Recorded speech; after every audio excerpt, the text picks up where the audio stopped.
Oh, mother flower. Holy shit. Did hell freeze over? What the fuck are we watching here right now? Holy shit. Me review Impact Wrestling? Is that even believable right now? Holy shit. Damn, hell did freeze over. Mother flowers, what is up? That's right. I am reviewing Impact Wrestling moving forward on a weekly basis. Now, here's the thing. I used to review Impact back in the day when I used to watch it almost every single week, like back in 2013, 2014, when I was sort of into it. And I used to review the show, what have you. And as time went on, Impact, it was here and there with me. It became that. It's here and there. I'll watch the clips here and there, what have you. And if you guys recall, a couple weeks ago, Impact Wrestling had a pay-per-view called Redemption. I did recap the show. I did watch the show. And if you have not watched that review yet, it's over in the archives of this channel. Give it a watch whenever you get a chance. And it got some good numbers. And it got some good feedback, what have you. And here's the thing also. Every time I did like an Impact video or review, it'd always get, some positive numbers or what have you. And being that, again, on this channel, I want to be active, if you will. Yeah, I do Raw reviews. I do SmackDown Live reviews. I review NXT.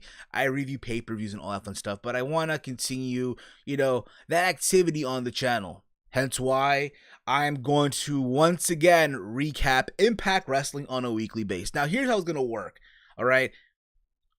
It's not every single Thursday that I'm off from work. So how this will work is these reviews, if I am working Thursday night, these reviews will come up on the weekend on the channel. So expect these reviews for Impact Wrestling to either hit Thursday when I'm off for my second job on Thursday, or if not, on the weekends. So for all my Impact fanboys out there, all the Impact diehards, they're getting Impact reviews on this channel. Holy shit, let's party, let's celebrate. Pop out the freaking apple juice if you want, but it is what it is, motherflower. What up? It's me. It's Steve, and I'm back at it with a new video. Like I said, thank you all for watching this video, tuning in back into the channel. If you're new here, hit that sub button down below, because motherflowers, why the fuck not, right? Also, while you're at it, motherflowers, give this video a big old thumbs up. Also, motherflowers, share this video throughout your entire social media. Facebook, Twitter, wherever you motherflowers share videos. That's right. Now, this is what Impact diehards want to hear from an Impact review. Let me show you right now. Hi guys, I'm the Impact Fan 95, and this week's Impact review is fire! It's fire! It was the best episode ever. Okay, on a serious note, no, you're not going to get that every single week. Not like that, at least. Now, I get it for a lot of Impact diehards out there. That's what they want to hear from every single Impact review. Now, I'm going to just tell it like it is. If I enjoyed the show, I enjoyed it. If I hated the show, I hated the show. That's simple. Now, granted, yes, there's other people out there that review Impact better than I do. Andre Corbeil, Food Killer is another one as well, to name some. But anywho, guys, overall, I thought this week's episode of Impact Wrestling was, in my honest opinion, okay, my honest opinion for what they gave you tonight on television, with the main event being Rosemary and Su Yung that went literally, it didn't even start. There was some more, I guess, like more segments than wrestling, in my opinion. But other than that, I thought this show was a solid show. I'm not going to say, oh my God, this show sucked, or this show is fire, bro. Nah, I mean, to me, this show was a solid show. It was alright. You know what I mean? I didn't go crazy for it, if you will. But that's my honest opinion. I, as always, though, want to hear from you, motherflower, in the comment threads of this video. If you liked the show, if you hated the show, or if not, let me know on Twitter at HeelSteven, where, again, I tweet throughout all these shows. Raw, SmackDown, NXT, Impact Wrestling now, and pay-per-views as well. So the show kicked off with Eli Drake. Yeah. He's in the ring. He talks about how, last week he was interrupted by Pentagon Jr. and Austin Aries and how he really, again, he wants to become the world champion, how he's going to happen, how apparently Scott Steiner had the night off. He's probably out there, with his freaks, if you will, or probably getting some oatmeal as we fucking speak. Who the fuck knows? Or probably still doing some mathematical equations that we fucking have not realized yet. But other than that, Eli Drake comes out and he talks about how he's going to be the world champion, how he's right now one half of the tag team champions, and as well, he has the opportunity to become the world champion when he wants to, right? And out comes Pentagon Jr., and Pentagon grabs the belt and he just talks in Spanish, like, yeah, he's talking, come on, motherfucker, you piece of shit, and stuff like that. But we find out that later on, that the next week, it's going to be Eli Drake versus Pentagon for the world title as the main event. Now, I thought overall, Eli Drake, as always, is gold on the mic. He's always gold. He's always been gold on the mic. Okay? That being said, the fact that we're just throwing this match away just like that is like, you know what I mean?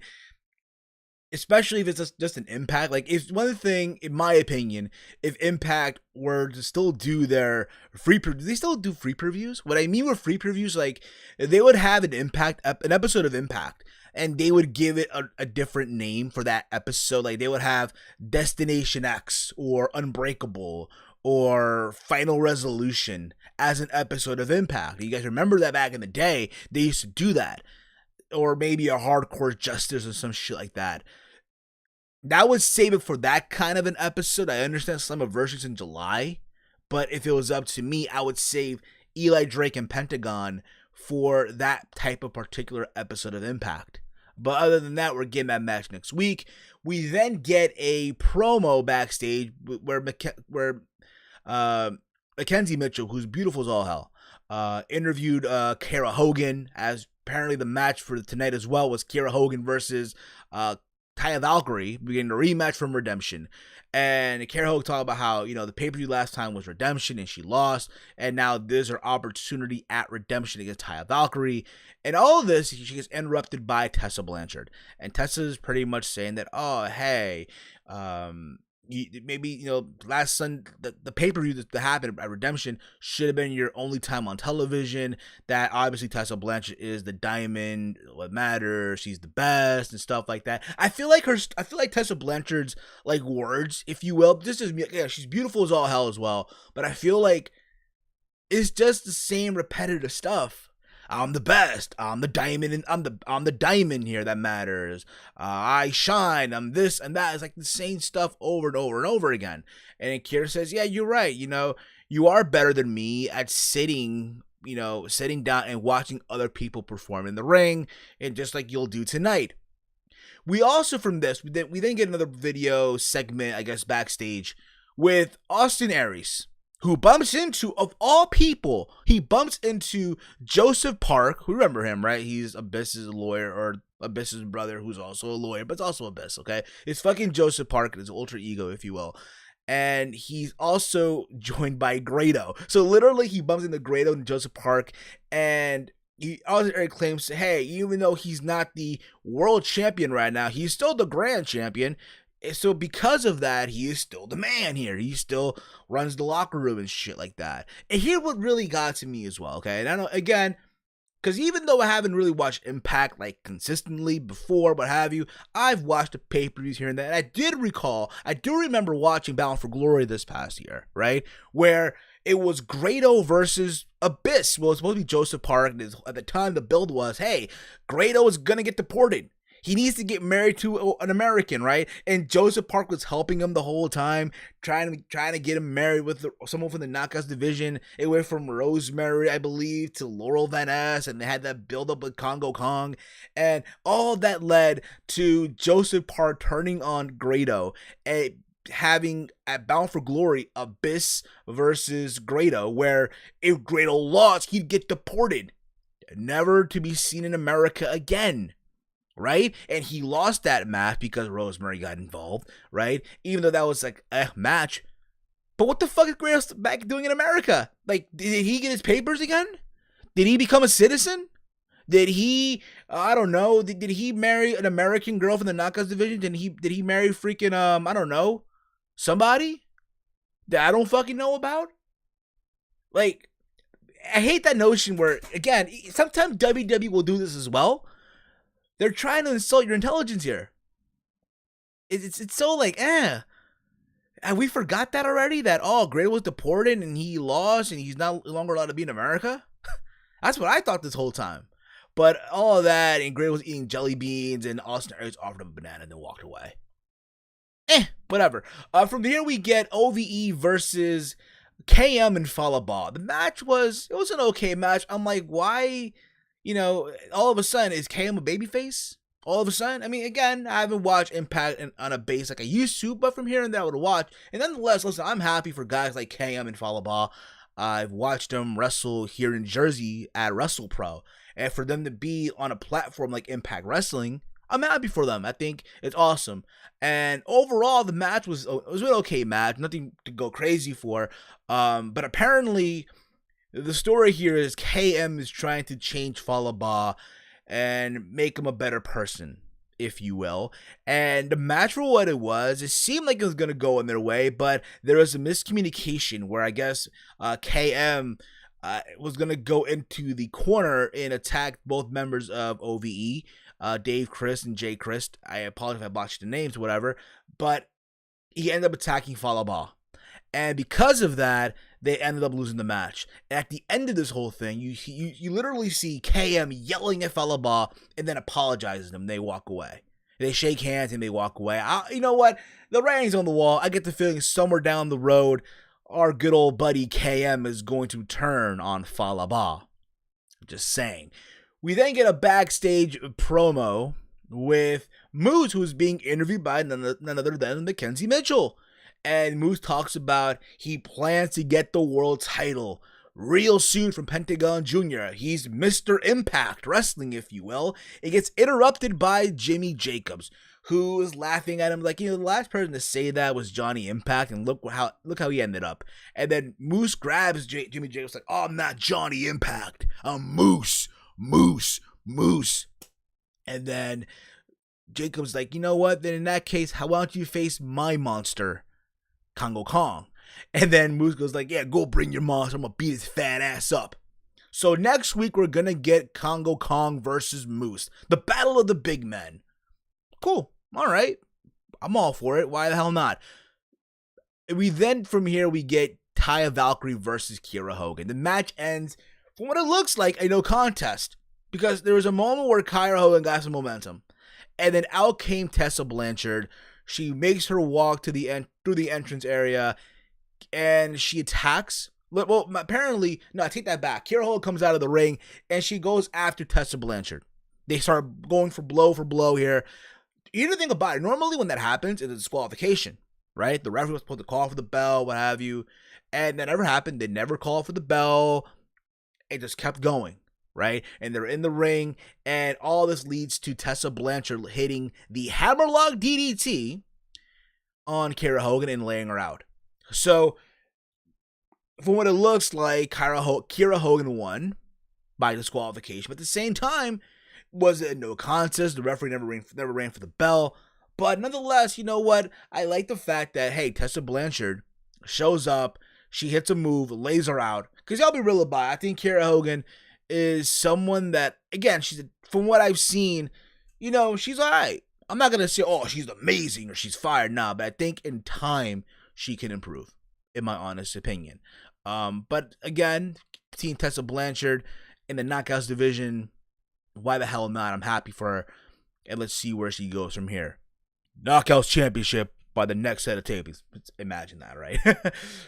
We then get a video or a match that I guess you can find on the Global Wrestling Network, where it was apparently Brian Cage, who was in Australia at an indie show, and he wrestled 3 other guys, Fatal 4, and he ended up winning. Essentially, it was a way to showcase how strong and how agile Brian Cage can be. And here's the thing about it, and I said this before, and I'll say it again. For me, when you look at Brian Cage, they build him up as a machine, right? He beat Eli Drake at WrestleCon. He beat Lashley multiple times. Like, you're building him up to be someone to challenge for the world title. And I get it. The X Division, there's no limits and shit like that.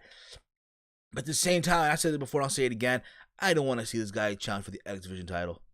To me, if you're going to build him up for the world title, if anything. But we'll see where they go with this, Mother Flower. We'll see.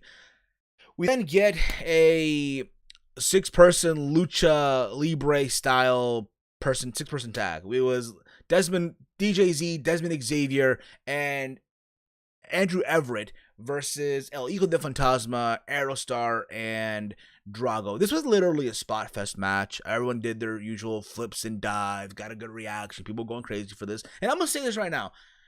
It's cool and dandy all you want. You want to showcase the X Division. But why not have this open the show? You know? Have this kick off the show. You want people to be excited for this. Have them kick off the show with this match. Get the crowd amped up. Get them excited. And there you go. And then you go your show from there. But to me, you put this in the middle of the card. It's like, you know what I mean? Like, I'll be real about it. If I'm watching a 2-hour show, and at the second hour, you put this in a random spot, I'm gonna be tired out. You feel me? But at the same time, yes, I get it. WWE did the same thing with the 205 guys when they started the 205 live division, or the cruiserweight division, if you will, and they will place them in the middle of the show, like on the third hour or the second hour. So it's that similarity almost. But again, I thought this match for what it was a spot fest match. I got the crowd excited, but I would have had this kick off the show with excitement and all that fun stuff. We then get a match between Matt Sydal versus Taiji Ishimori for the X Division title. So it's great. So you go from one X Division style match to another one. You see what I mean? The placement here is just so like, you know what I mean? But if anything, what it just had Taiji Ishimori versus Sydal. It maybe had the 6-person lucha match, tag match, X Division match for next week's show. But again, it is what it is. All right.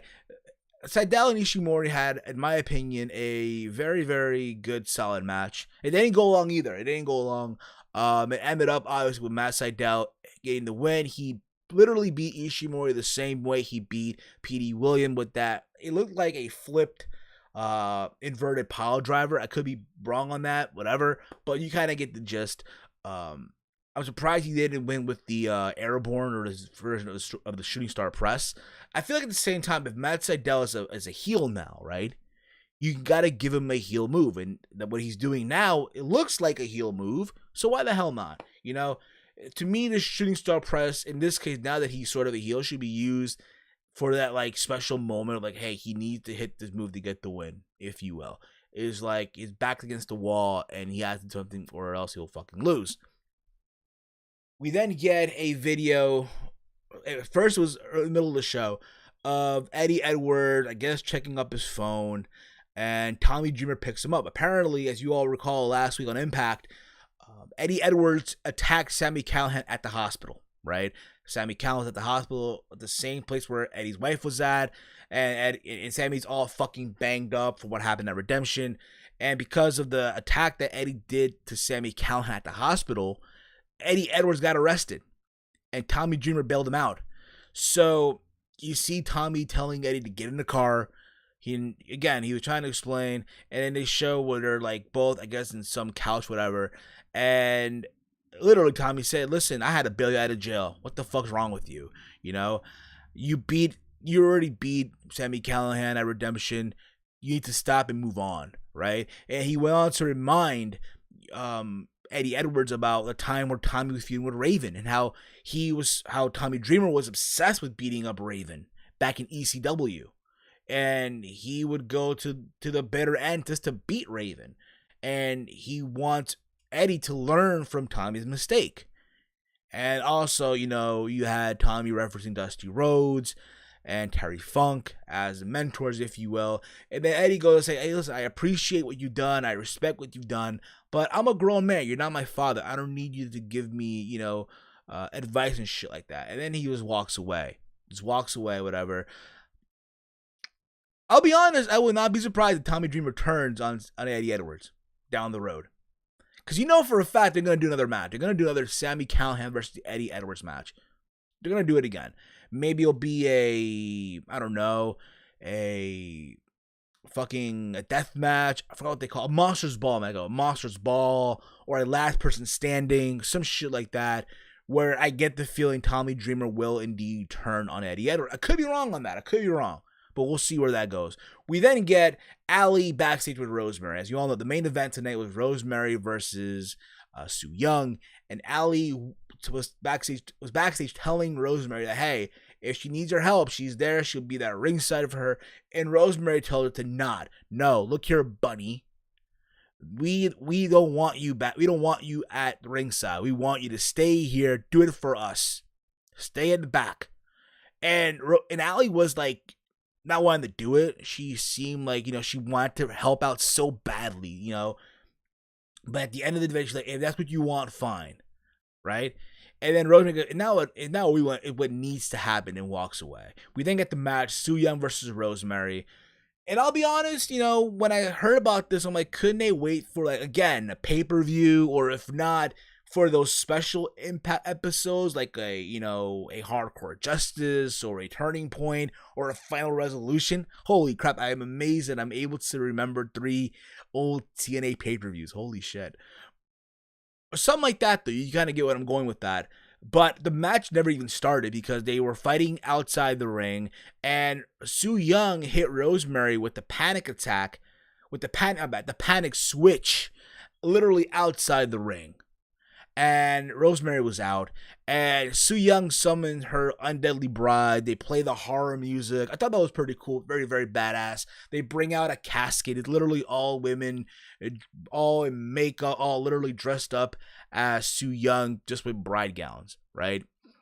And out comes Allie, who's literally seeing her best friend, her demon to her bunny, if you will. Hopefully Bad Bunny can make a song, Demon Bunny. I don't know, fuck, I'm just kidding. But, so Allie's worried what happened to Rosemary. And Rosemary telling Allie to get out of here, run, leave now. And Allie's like, no, you're my best friend. I hate to be here for you, and this, whatnot. And mind you, Su Yung is watching all this, right? And the brides are just watching at the same time, not doing anything. And then Su Yung tells the brides to go on and get Allie. And they grab Allie. And Allie tried to fight it off, but she couldn't really fight it off, right? And then Su Yung, I guess, is walking to the back because I guess Rosemary caught her second win. And Rosemary goes on to grab the kendo stick. And she's going to attack Su Yung, but Su Yung hits the mist into the face of Rosemary.